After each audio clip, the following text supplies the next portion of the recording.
Hi, I'm Joe Baldasare, Vice President of Development at the Dayton Foundation, and I'm here today with John I. And John and his wife Beth have been charitable checking account holders at the Dayton Foundation since 1999. John, why did your family and you get involved with the charitable checking account? Well, we had several philanthropic interests in Dayton, and we were looking for a way to make things easier.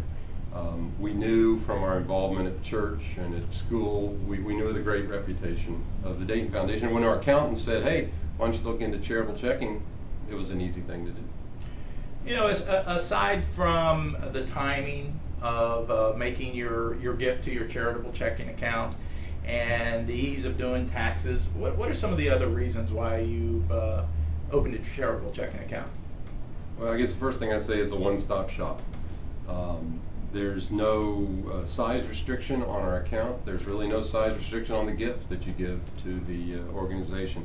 The other thing that I like is that it's easy to review the history of your giving, and if you're giving to an organization over the years, it's easy to take a quick look back and see what you gave last year. A lot of people are donating not only cash to the charitable checking account, but they're also donating appreciated stock. What are the advantages of donating stock into your charitable checking account rather than just cash? Well, that's been one of our main ways that we've given, and frankly, I don't know all the ins and outs of what the brokers do, but I know that Dayton Foundation knows how to work with my broker when we have some appreciated assets, which is typically equities or common stock. We just say what we want to transfer, it's transferred over, it's into our account, and they sell the assets, and it's immediately available for us to give through our charitable checking.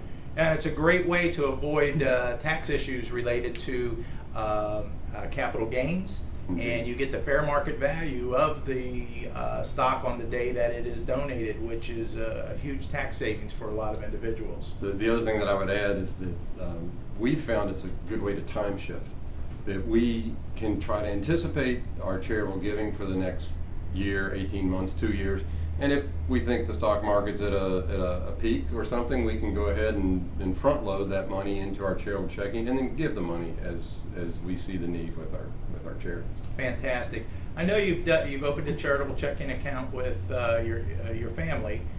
Can you tell me a little bit about a charitable checking account that maybe you've done with your company as well? Absolutely. We found we have shareholders in our company, and we found it was real easy just to set up a company account and then have the shareholders donate into that account as they see fit. And then as the shareholders determine which charities, and mainly in Dayton, that we support, we can then use the money from that account. The other thing that's interesting is you can go on the website through the Dayton Foundation, and if you're checking out an organization you haven't supported before, you can link to GuideStar and find tons of information about that particular organization. John, what would you say to friends and acquaintances who were thinking about opening a charitable checking account?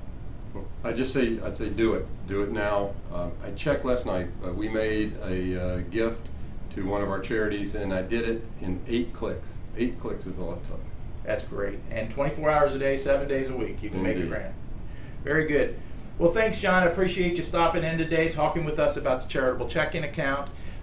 For more information about a charitable checking account at the Dayton Foundation, contact me at jbaldasare at daytonfoundation.org or 225-9954. Thank you.